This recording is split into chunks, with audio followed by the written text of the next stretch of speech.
जोड़ों में सोजिश आर्थराइटिस के मर्ज में मुब्तला अफराद को डॉक्टर्स अमूमन एस्प्रिन इस्तेमाल करने की हिदायत देते हैं, लेकिन एस्प्रिन एक ऐसी दवा के तौर पर जानी जाती है जिसका तवील इस्तेमाल मैदे में जलन का बाइस बन सकता है। लिहाजा जोड़ों की सोजिश आर्थराइटिस में मुब्तला अफराद अगर एस्प्रिन के मुतवातिर इस्तेमाल की वजह से मैदे में जलन की तकलीफ में मुब्तला हैं तो अपने मुआलिज के मशवरे से एस्प्रिन की मुतबादिल दवा इस्तेमाल करें।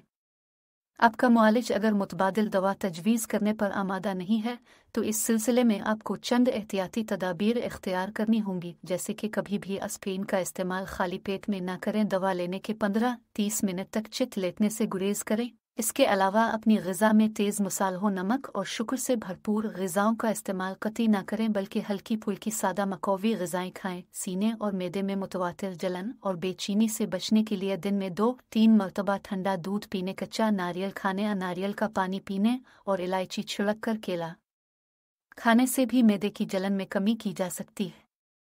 जोड़ों में